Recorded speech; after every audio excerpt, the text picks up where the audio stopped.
এই যে ফেসবুকে আমি ভিডিও বানাইতেছি, আবার ইউটিউবের জন্য বানাবো। এই ভিডিওগুলো বানাই কিসের জন্য? এই আপনাদের সাথে আমার সুখ দুঃখ শেয়ার করার জন্য। অনেক সময় আমার মানে মনের অনেক কথা আপনাদের সাথে শেয়ার করি।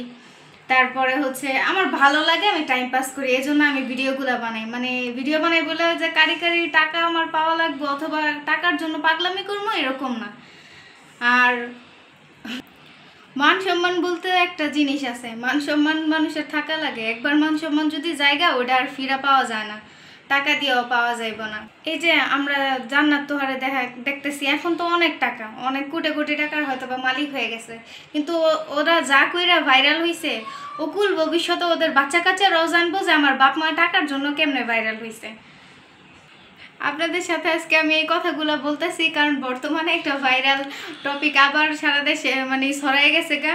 আপনারা হয়তো অনেকেই চিনেন আজমেরিয়াপুরে, আবার অনেকেই চিনেন ঝগড়াটু মহিলা যে শাশুড়ির সাথে মানে অনেক সময় ঝগড়া করে। আমি জানি ঝগড়াটে মহিলাই, যে কথা কইলে মনে হয় যে 10 জন ওর সাথে একা কথা কয়ে পারবো না। আগে থেকে ভিডিও বানাইতো, ভাইরাল হয়েছে, অনেক টাকা পয়সা আর্নিং করছে, এখন মোটামুটি বাড়ি বানাইছে, গাড়ি করছে, সবই করছে। কিন্তু এখন বর্তমানে উনি মানে 9 মাসের গর্ভ অবস্থায়ও একদম প্যাকের মধ্যে যায় ভিডিও বানাইতেছে। মানে উনি যে পড়ে গেলে মরবো অথবা ওনার গর্ভের বাচ্চাটা যে মানে মারা যাইতে পারে, এর কোনো চিন্তা নেই। ওর কাছে শুধু টাকা আর টাকা, টাকাই সব।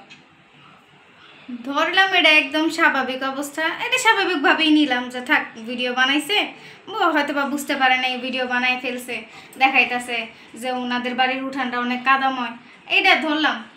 এখন কি হয়েছে, ওনার যে লিভার পেইন উঠছে, ওনার বাচ্চা হইব, উনি কিভাবে রিয়াক্ট দেয়, ওনার জামাই ওনার হাসপাতাল নেওয়ার আগে আবার ওইটাও ভিডিও করে, এটা কি মানা যায়? এগুলো কি ভিডিও করার জিনিস? এটা তো অনেক সেন্সিটিভ বিষয়। আপনি কিভাবে ঘুমাইবেন, কিভাবে বাচ্চা হইব, কিভাবে বাথরুমে যাই গোসল করবেন, বাথরুমে পটি করবেন, এগুলোও কি দেখানোর বিষয়? আপনি পাগল হয়েছেন হন, এটা সারা দেশের মানুষরা তো দেখানোর কোনো কিছুই নেই। একটা মানুষ, একটা মহিলা যখন গর্ভবতী হয়, ওনার যখন লিভার পেইন ওঠে, ওনার কষ্টটা উনি বুঝে। এটা সারা দেশের মানুষের কাছে ছড়াই দিয়ে একটা হাস্যকর পরিস্থিতি সৃষ্টি করছেন। হয়তো বা আপনার দৃষ্টিতে আপনারা কিছুই করেন নাই, কিন্তু আসলে আপনারা একটা বড় ধরনের অপরাধ করছেন। এগুলোতে আপনাদের হয়তো বা কিছুই হয় না, কিন্তু মহিলাদের একদম মান সম্মান হানি হয়। এখন এটা নিয়ে যে পরিমাণ আলোচনা হইতেছে, ভবিষ্যতে যারা ভাবতেছেন, অনেকেই এখন প্রেগনেন্ট, যারা ভাবতেছেন যে এই লিভার পেন কেমনে উঠছে, এটা দেখামো ওইটা দেখামো, একদম ওটির ভিতরেও যদি যাইতে পারি সেটাও দেখামো, ওরা আগেই নিজের লজ্জাটা রাখে আর এই ভিডিও দেখা থেকে শিক্ষা নেন যে আসলে এগুলা দেখানোর বিষয় না।